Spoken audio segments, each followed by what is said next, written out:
여러분, 우리말에 사필귀정이란 말이 있죠. 콩 심은 데 콩 나고 팥 심은 데는 팥이 난다는 것입니다. 러시아의 시인 푸시킨도 이렇게 노래했지요. 삶이 그대를 속일지라도 슬퍼하거나 노하지 말라. 우울한 날이 지나면 기쁨의 날이 온다. 마음이 우울하거나 힘들 때 이런 글들을 보면 용기가 납니다. 그래, 이번만 잘 넘기면 다 잘 될 거야. 내가 특별하게 잘못한 거 없잖아. 언젠가는 모두 내 마음 알아줄 날 올 거야. 그런데 여러분, 세상이 정말 이렇게 공평할까요? 지금 겪고 있는 불공평한 일들 바로 잡아주는 날 정말 올까요? 만약 그런 날이 온다면 이 바쁜 세상에 누가 나를 위해서 그 일을 해줄까요? 사람들은 막연한 기대 속에서 희망을 품고 살아갑니다. 하지만 참고 기다려서 기대하는 대로 보상을 받는 경우도 있지만 그렇지 못한 사람들이 더 많지 않은가 하는 생각이 듭니다. 그런데 어떻게 보면 오늘 말씀도 이와 비슷한 의미를 담고 있습니다. 모든 것이 합력하여 선을 이룬다. 하지만 여기에서 바울 사도는 세상 사람들처럼 막연한 기대를 말하는 것이 아니라 모든 것이 그저 합력하여 선이 이루어지는 것이 아니라 그렇게 하시는 분이 누구신지를 가르쳐주고 있는 것이죠. 합력하여 선을 이루시는 분, 그분이 누구십니까? 우리 하나님이십니다. 천지를 만드신 분이십니다.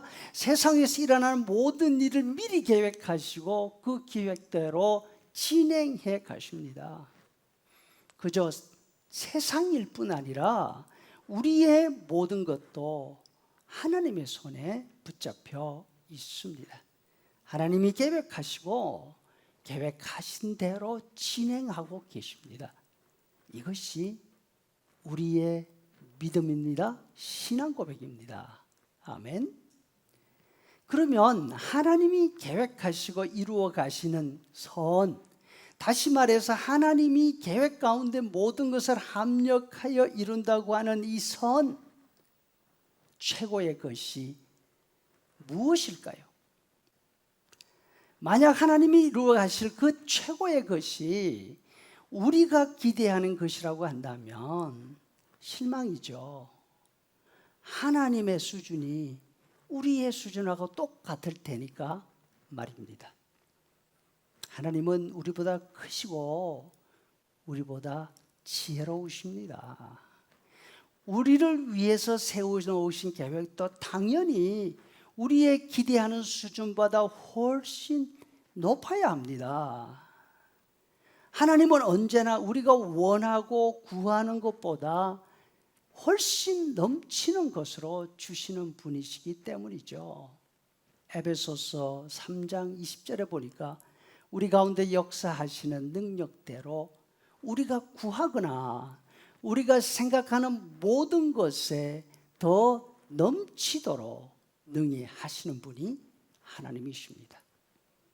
이와 같으신 하나님께서 우리를 위해서 모든 것이 합력하여 이루게 하실 그 선, 그것이 무엇입니까? 그 해답은 바로 29절에 나와 있습니다. 하나님이 미리 아신 자들을 또한 그 아들의 형상을 본받기 위하여 미리 정해놓으셨다. 다시 말해서 예수님의 형상처럼 되는 것이 하나님의 목표이고 계획인 것이죠. 우리가 이 땅에서 겪는 모든 일, 즐거운 일, 힘든 일, 신나는 일, 억울한 일, 심지어 고통과 기쁨을 통해서 하나님이 이루시기를 원하시는 것은 우리 모두가 예수님의 아이콘이 되는 것입니다. 예수님처럼 되는 것입니다. 막연히 잘 되는 것이 아닙니다.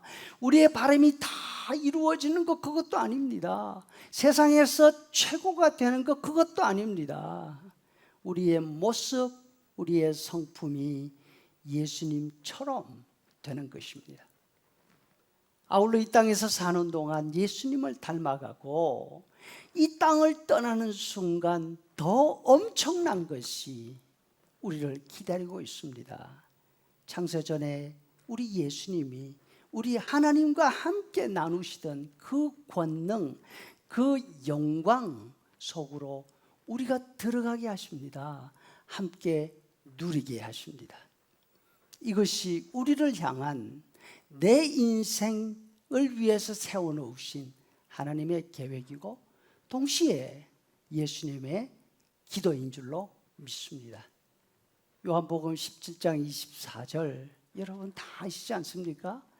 아버지여 내게 주신 자도 나 있는 곳에 나와 함께 있어 아버지께서 창세전부터 내게 주신 나의 영광을 보게 하시기를 원하옵나이다. 여기에서 보게 하시라는 의미는 그저 구경꾼이 되게 하라는 말씀이 아닙니다. 맛보게 해주시라고, 함께 누리게 해주시라고.